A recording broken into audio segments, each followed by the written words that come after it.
in Wisconsin. Yeah, that one. That was during the 80s, you know, when that Right. oil was there. But yeah, on the mainland United States, that's by far the highest percentage. So now your brother, okay, he was governor of Wisconsin. Then he Right. left and he went to be on the, was it the House and No, it's Health and Human Services Department. on the cabinet, right? Bush's cabinet. And he's a Republican. And what does he have to say about this crazy libertarian stuff? Well, he stopped after the Republican convention in La Crosse last Saturday. And he said, Ed, you're so popular in Wisconsin, you could run for anything as a Republican and win. I said, Tommy, I don't want it that bad. Not as a Republican. Anything but a Republican. Absolutely. And that's we need an alternative to the two other parties. It seems like those two parties are the same thing. That's only one party. That's one party. Mark, you know it. Yeah. I mean, they're both for what? The war. They're both for more taxes. They're always for the expediency, you know, what we can do fast so we can get more votes. They all lust for power at an incredible level. No, I don't see much difference between the two of them. They're both growing government. The Republicans now are growing government and social spending worse than the Democrats. Worse than the Democrats, if you can believe that. And the thing that's important about this is that if you don't have a third party, who's going to say that the Republicans are increasing social spending worse? The Republicans aren't going to say it because they're afraid the economic conservatives are going to leave their party. The Democrats aren't going to say it. What are the Democrats going to say? Hey, the Republicans are much better at growing the social programs that you joined us to grow. So you know, they're not going to say it. We're the only party that's going to say that. We're the only one that's standing up and saying, listen, people, there is an alternative out there. There is an alternative. And please look at us. Please look at what we're doing. Please just check us out. Look at Representative Ron Paul. What a brilliant man. Yeah. I mean, that's so dedicated to liberty and freedom. And you know, this is the type of leaders we need. I mean, he is a Republican, but ran as a Libertarian for presidency in '88, I believe it, wasn't it? Yeah, he was our presidential candidate. He was a Republican. He's currently still in Congress disguised as a Republican. Right. And the Republicans have done everything they possibly can to try to get rid of him. Oh, they tried changing his district. They have brought Bush down there to run against him. They've spent millions of dollars to try to get rid of him, and it just hasn't worked. They haven't worked just because wonderful. People will see when they have a real leader, a person that's really concerned about the constituency, you know, they will re-elect him. And I think that's what we as libertarians have to do. We have to point out Ron Paul. We have to point out the people in our party that can get elected and get behind him, because we can make a difference. You know, I did in Tomah when I became mayor. I eliminated 14 of 27 committees in a small town. It was just wonderful. You know, it saved knocked. So we say smaller government. We really mean it. Unlike the other parties, when we say smaller government, we mean smaller government. When the Republicans say it, they mean less of your kind of government, but more of our kind of government. That's exactly we really mean it. And I think from the liberal point of view, you would say more civil rights, because that means the more civil rights you have, the less government you have. That means there's less things the government can do. The Republican would say reducing the size and scope of government. So we're something there for everyone. I always say increase our civil rights until government has to shrink. Well said, Mark. You know, that's exactly the whole point.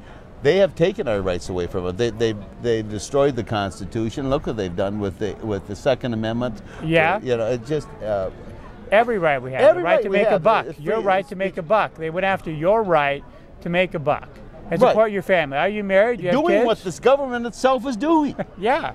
The government legalized gambling for themselves with the lottery, legalized gambling for the indie casinos, but say, oh, are you small businessmen? No way. Forget it. Forget it. So are you married? Do you have kids? I was married. I'm divorced. I have 4 children. 4 children. 6 grandchildren. Where do they live now? My children are in Virginia, Kentucky, and one is in teaching English to German college students, and he'll be getting a scholarship to Michigan State Law School. And my oldest son is in college right now to teach math. So what do they think of your run for governor? Well, they were excited about it. You know, they were they were raised quite apolitical. You know, so well, you know, libertarians said, are. Dad, I never knew you were interested in politics. we're the party for people that aren't interested in politics. You know, we're the party that wants to reduce the politicians' involvement in your life. You know, if you don't like politics, we're the party for you. If you're dedicated to freedom, if you really want to be free, if that's your main goal, if that's your highest priority, then you have no choice but the Libertarian Party. And it's that clear to me. So tell us some stories about running for governor. You must have some interesting stories out there about the press and the debates and all that stuff. Well, it was just it was so hard to get attention, you know. You know, so right during the campaign, there was a big CWD scare, chronic wasting disease among the deer.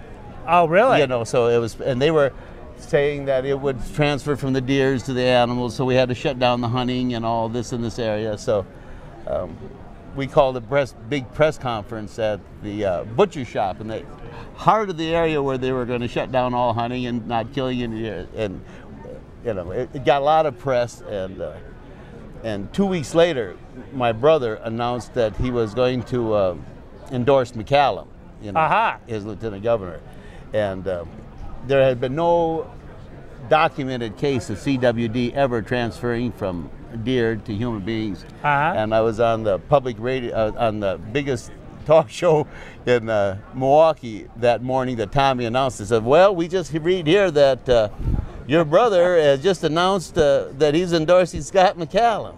I said, yep, that's the first documented case of CWD transferring in the country. so Tommy wasn't too happy with that. Wow. So the basically what happened was that the government was using this disease that didn't exist. Didn't exist. I mean, they just to grow it does itself. Exist, but it's this fear thing. You right. know, there was no documented case of this, and they found later that it was a big failure. All this money they had spent at the time, it didn't work. They couldn't stop it the way they were trying to do by annihilating all the deer in this area. So it's just another failed government program. You know, just like, I drove through Watts the other day, and it was still a slum after, you know, 40 years of government programs, billions of dollars. And I'm sure we can go to Iraq 40 years from now, and it still won't be a democracy either. You know, just how are you going to bomb them into democracy anyway? It makes no sense. Does it? No, it certainly doesn't. What, you know? So what else happens? Instigate force against anybody is just inherently wrong.